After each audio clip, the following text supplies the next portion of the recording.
तो welcome to बड़ा sir classes. हम लोग एक सीरीज मिनी सीरीज चल रही है हमारी इंडियन इलेक्शन के मैथमेटिक्स पे। ठीक है, और हम कवर कर रहे हैं इलेक्शन से जुड़े हुए सारे के सारे मुद्दे। ठीक है, कि आपका जो इलेक्शन में आप वोट डालते हो, किसको डालना चाहिए, कैसे डालना चाहिए, क्यों डालना चाहिए। उस सीरीज में हम लोग अब तक 4 वीडियो दे चुके हैं। आज हमारा जो इस स्टार्टिंग में हमने स्लाइड की थी, आज हमारा जो मुद्दा है वो कौन सा है?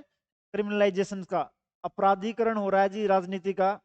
आप अगर देखोगे तो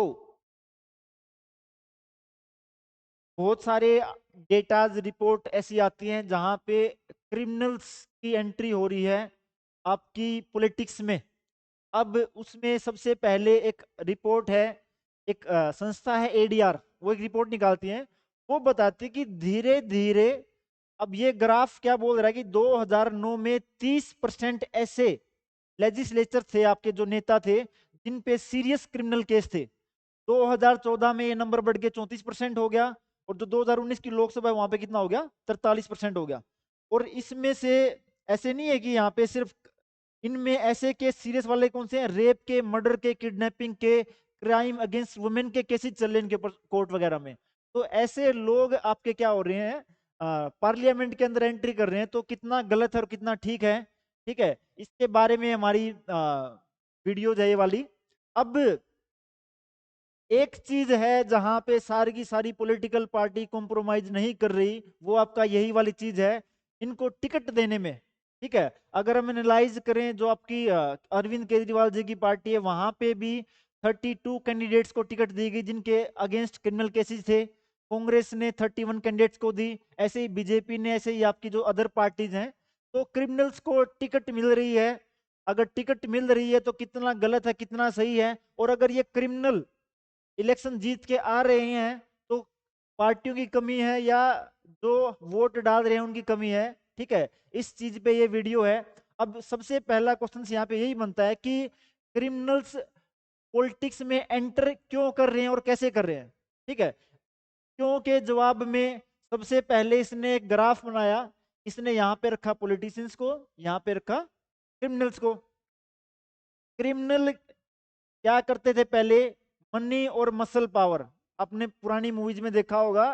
ठीक है, एक आधी देख भी लेंगे क्लिप्स वगैरह, जहां पे पहले बैलेट पेपर था तो पैसे दे के या आपका मसल पावर से जबरदस्ती वोट डलवाए जाते थे। अब ये क्या हो गया? पॉलिटिक्स, पॉलिटिक्स में एंट्री होगी इनकी। अब ये लोग इनको सपोर्ट देते थे क्रिमिनल्स को। ये तो नक्सल चलता रहता था। तो एक वोट बैंक पॉलिटिक्स है इनका मेजर रीजन। और आज के टाइम पे बहुत सारे ऐसे आपके लीडर्स हैं जिन पे क्रिमिनल केसेस हैं, लेकिन पार्टीज उनको टिकट ना देने से डर रही है। उनको की मजबूरी बन चुका उनको देना, कि उनका इतना स्ट्रॉन्ग होल्ड है वहां पे। अब दूसरा फिर करप्शन वाला एंगल आ गया यहाँ पे आके, कि जितना ज्यादा क्रिमिनल सेंटर करेंगे, ठीक है, इलीगल एक्टिविटीज होगी आपकी, मसल मनी पावर होगी, गवर्नेंस को खत्म कर देंगे। प्लस कुछ के अपने खुद के इंटरेस्ट होते हैं एंटर करने के लिए। कोई क्रिमिनल है, अगर कल को वो पॉलिटिक्स में एंटर कर गया, वहां पे कोर्ट्स में केसेस आपके इतने पेंडिंग चलते रहते हैं, तो अपने इंटरेस्ट होते हैं। और सबसे जो इम्पोर्टेंट मुद्दा है कि क्यों एंटर कर पा रहे हैं, कि जो सेंट्रल हमारी इलेक्शंस को कंडक्ट करवाती है, इलेक्शन कमीशन ऑफ इंडिया, उनको इतनी ज्यादा पावर नहीं दी गई कि जितनी रिक्वायरमेंट है ताकि उनको रोका जा सके। अब क्रिमिनल्स के एंटर करने से सोसाइटी पे सबसे पहले तो जी उन्होंने क्या बोला, एक मुद्दा है आपका जो पूरे इंडिया में चलता है, बीच में डेमोक्रेसी में जो इम्पोर्टेंट है ना आपकी पब्लिक है। अब पब्लिक का ट्रस्ट बना रहना चाहिए। ठीक है, तो अगर क्रिमिनल्स एंटर करते हैं तो पब्लिक ट्रस्ट और पर्सनल इंटरेस्ट में इनमें आता है कन्फ्लिक्ट। ठीक है, और इस कन्फ्लिक्ट पे अगर बाई चांस डेमोक्रेसी पे लोगों का ट्रस्ट ही खत्म हो जाए, आपने देखा होगा कई बार लोग बोलते हैं मैं वोट डालने जाऊंगा ही नहीं, भाई मुझे सारे ही करप्ट हैं, ऐसे बोल देते हैं वो। ठीक है, तो ट्रस्ट खत्म होता है कि भाई कल को देखते हैं ना कैंडिडेट्स को देख के हम लोग वो करते हैं कि भाई इतना अच्छा कैंडिडेट है, इतना हम एनालाइज करते हैं उस चीज को।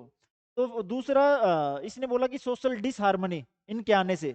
अब मैं मेरे गांव का एग्जांपल ले लेता हूं वहां पे आके, कि जब क्रिमिनल्स, ठीक है, आपकी एंट्री कर रहे हैं पॉलिटिक्स में, ठीक है, चाहे वो सुधर गए हो, लेकिन उनको देखने के बाद कुछ लोग इंस्पायर होते हैं और वही रास्ता चुनते हैं कि पॉलिटिक्स में एंटर करने का सबसे शॉर्टकट यही है, तो सोशल डिसहार्मनी होगी, करप्शन आपको पता ही होगा।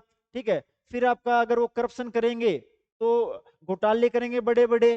ठीक है, उनको डर नहीं है, जेल का डर नहीं है उनको, तो जेल का डर नहीं है तो खुलेआम घोटाले चल रहे हैं, तो देश की जो अर्थव्यवस्था है उस पे भी आपका बहुत बड़े बड़े घोटाले हुए हैं। ठीक है, जिसमें पहले वाले स्कैम आप देख सकते हो। तो फिर इसने बोला कि अगर ये चीज हो रही है तो इसको ठीक कैसे किया जाए। ठीक करने के लिए उसने बोला जी 3-4 लोगों की ड्यूटी है। सबसे पहले तो जो इलेक्शन करवा रहा है, इलेक्शन कमीशन ऑफ इंडिया, उसको पावर दी जाए रोकने के लिए। दूसरा, आप जो लोग वोट डाल रहे हो अपना कैंडिडेट को देखो कितना क्या बैकग्राउंड है। आजकल सबका बैकग्राउंड इकोनॉमिक से लेके क्रिमिनल से लेके एजुकेशनल सारा बैकग्राउंड सामने होता पब्लिक के, आप वोट डालो। दूसरा, गवर्नमेंट की ड्यूटी है या जो पॉलिटिकल पार्टीज हैं उनकी खुद की ड्यूटीज है कि ऐसे लोगों को टिकट ना दी जाए। और इस चीज को हम लोग बोलते हैं डिसइंसेंटिवाइजेशन। ठीक है, कि भी आप डिसइंसेंटिवाइज कर दो इस चीज को। और लास्ट में आपका रोल आता है, अगर ये काम नहीं करे तो सुप्रीम कोर्ट का रोल।